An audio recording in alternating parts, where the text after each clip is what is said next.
I'm glad that I'm last because I learned a lot from Susanna while I was here. One is how to speak really quickly. And so I'm going to try to go a little fast, maybe, and skip a couple things so we have a little time for questions, I think, within anticipation. Okay.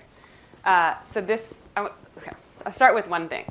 I'm lucky to be part of 3 researcher, practitioner, policymaker partnerships. I've been at USC until just this past August, working with LA Unified School District for about 8 years, starting sort of from the ground floor with them, saying, what do you guys need to know? And they were a little bit hesitant to share a lot of their data and to kind of work with researchers, but they had a really big I3 grant that they wanted to get evaluated, and so Julie Marsh, who's also a Stanford grad, but not IREP or SEPA, and I went together into the district and said, we can help you with this, and we started evaluating with them their I3 grant, and that led to looking at their TIF funding, and that led to looking at how RIFs and layoffs happen, and eventually it kind of became this informal researcher-practitioner policymaker partnership that we have really loved working with. And now this kind of thing that Luke is talking about happens a lot, where they call me and say, look, we've got this new program. Can you help us think through if it's working or not and what we should think about it? And we get to do that work with them. That's funded now by the Calder Institute, which has been wonderful. And that's sort of the second researcher-practitioner policymaker partnership I'm sort of part of. And I think all of you know Calder. But they bring together lots of different states. We're the only district with LA. And data sets to say, can we tackle these sort of problems of practice and policy? The third one is that I just moved to Michigan State to be the co-director of the new Education Policy Innovation Collaborative at Michigan State, which is a partnership with the Department of Education in Michigan to use all of their data to work with the districts as well in the state to really understand how Michigan and its districts can once again sort of rise to being a top 10 education state in the country. So that's been really exciting and really fun and really busy. So I'm trying to do all 3 at once. So this is work on LA. It's with my student, Paul Bruno, who's still at USC, who's wonderful, and he has been working with me closely on this, and I couldn't be doing this work without my amazing USC grad students who are still holding down the fort. Okay, so they came to us and said, we have this new teacher hiring system, right? So we've been working with them on their evaluation system for years, and they said, okay, we kind of know where we are on that, but we're trying to now hire teachers into the district that we think are going to align with the things that we now know we care about from our evaluation system. Can you help us figure out if we're doing this right? So, yes, we absolutely can. So I'm not going to go through the background here. You all know teachers are really important. We don't know a lot about how we're hiring them in. So in 2014-15, for that school year, LAUSD implemented the multiple measure teacher selection process. Here's the challenge that LA faces that's kind of a fortunate challenge. They have about 10,000 applicants a year, and they want to hire about 1,500. So I go to Detroit and I say this, and they're like, what? Like, we would love 10,000 applicants a year, right? But so they said, we need to figure out a way to get down from 10,000 to 1,500 in an efficient way and making sure we get the right teachers into our classrooms. So they adopted the MMTSP, and they kind of did a couple things with that. They put together, this is the most important part of it, they put together a screening assessment, and they really thought hard about how to align this. Brian Johnson at the district has just done a ton of work on this. And they have 8 different parts of the assessment. The first is an interview. And what you can see here is that you can get a maximum possible score. This is basically a weight, right? So they have, oops, I should have switched those 2 around, sorry. But you can sum to 100. And so the interview is worth about 25%. And they have a rubric by which they rank the interview and score the interview. They also score the references that are received about each of the teacher applicants. They do a sample lesson where teachers have to come in and actually pretend to teach a class to HR staff who are trying to be like students in the classroom to see sort of how they can do content and management. They have a writing sample that's scored. They look at undergraduate GPA. They look at subject matter preparation. And then they have these kind of 2, they're actually dichotomous. You either get 0 or all 3 or all 2 points for prep and background. And these are things like the U.S. World News Report ranking of your undergraduate institution, whether or not you served in the military, so you show some leadership, things like if you came through TFA, which they actually weight higher. You have to achieve a certain minimum cut point on a number of these things. You can see these top ones in order to be able to pass through to the next level. And you also have to get at least an 80 to get through to the next level. So out of 100 points, you have to get 80, and you also have to meet these bare minimums. You can see of the employed teachers, the average is about an 85. And these are not just so they are getting above, and they've actually calibrated that. They feel like 85 is what a solid teacher should get. So here's how it works. You start with 10,000 applications, and they say, okay, we ought to do a check for completeness. And they actually cut about 4,500 teachers immediately, applicants immediately, because they just don't complete the application. There's like something wrong, or they don't have the right credential for the job they're applying for. And then they say, okay, of those 5,500, we then want to screen them with this sort of massive screening system.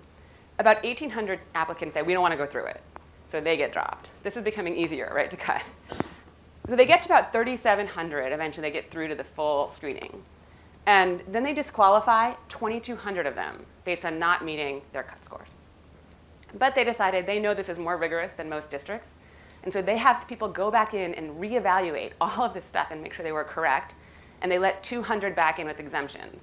Sometimes it means that they barely missed the cut score, or sometimes it means that they maybe missed the GPA cut score, but they want to make sure that if they had a graduate GPA, they're counting that too, so they make the exception on that. You can also get an exemption if the principal knows you've applied, doesn't see your name on his or her list, and calls HR and says, I know Michelle applied for a job here, I would like to be able to interview her, and they'll put Michelle back on your list. So you get to 1,700 on an eligibility list, and they hire 1,275 of them about, on average a year. This is 1 year. Okay.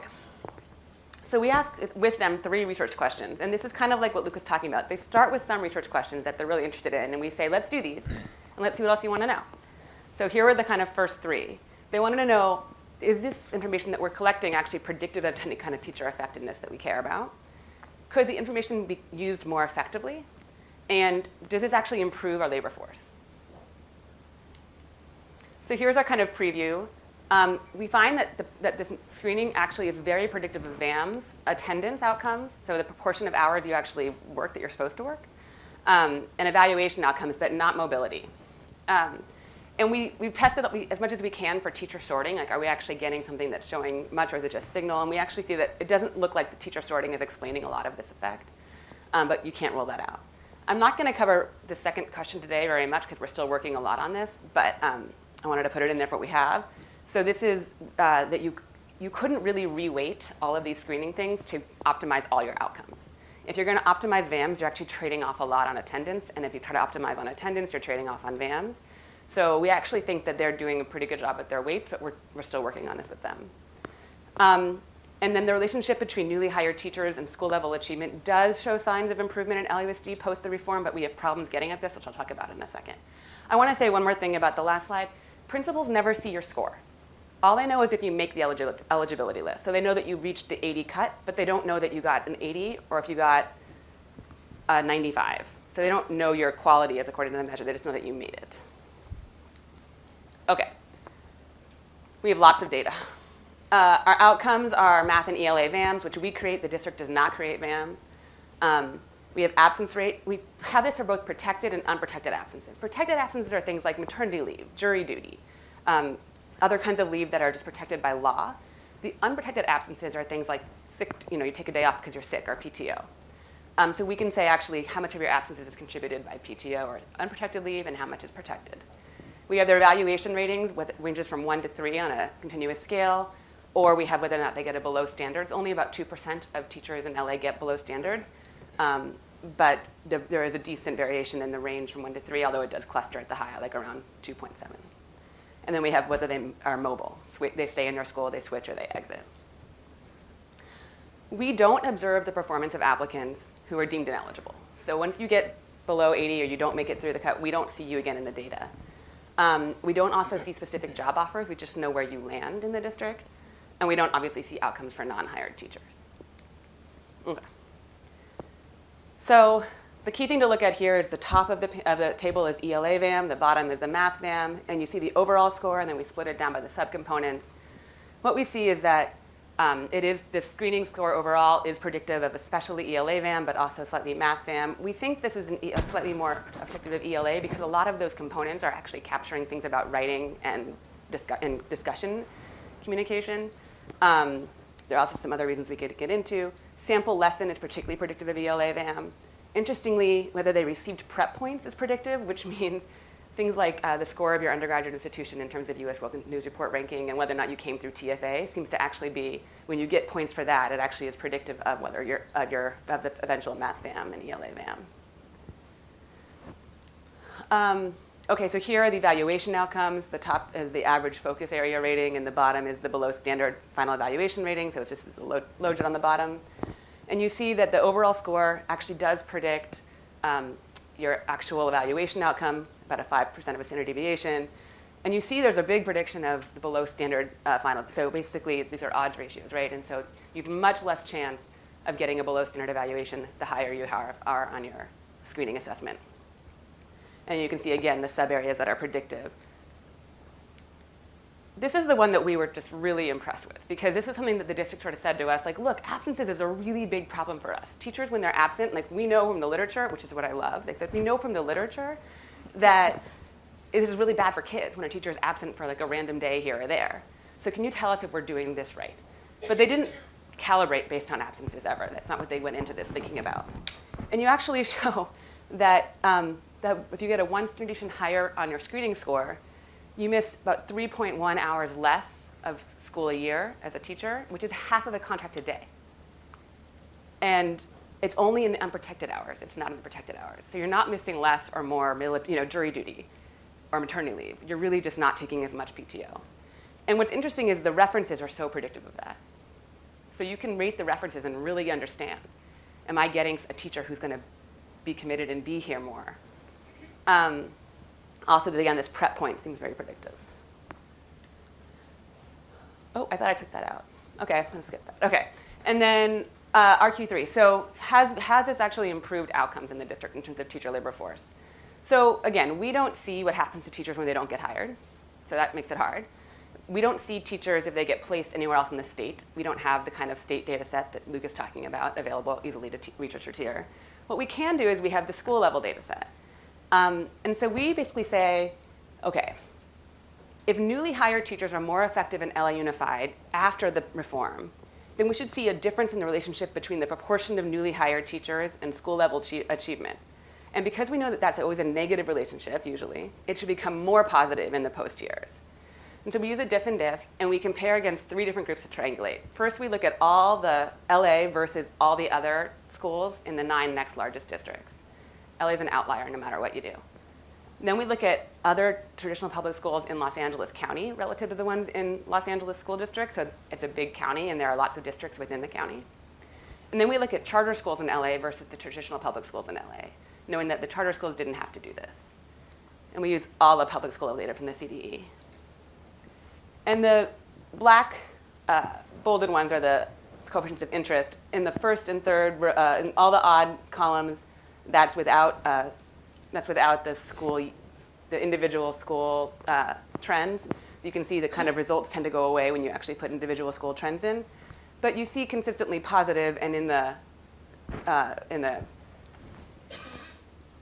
odd columns, you see always significant. Basically, we're showing some suggested signs that this is actually improving the student achievement in these schools when you have the post-reform time. This is all very preliminary. So the district, actually, what I'm leaving here tomorrow morning to do is fly down to LA and talk to the district about this for 2 hours and have them think through what else do you want to know and what should we be thinking about this. They've been really excited because there's nothing that's better for them than to think that they're putting a lot of time and money into a program that seems to be doing what they want it to do. But we're saying to them, okay, well, so how could we collect more and better information about these teachers? How can we use it better? What are the trade-offs? And what if we did things like maybe told the principals what the scores were? Not just that they passed. What would happen then? What if we didn't just randomly, so what they do now is they alphabetically list all the teachers that they get on their eligibility list, and we think maybe principals are going down the row and just sort of interviewing the top 5. What if we could rank them in terms of their score? What could we do all these different things to help you use this information better, since we seem to think that it's predictive of things that matter? So we're really excited about this work. Again, it's at the beginning stages, and it's sort of really an example of the kind of work that we think can develop from these close partnerships with districts and states. Fast. Thank you. Yeah, that was great.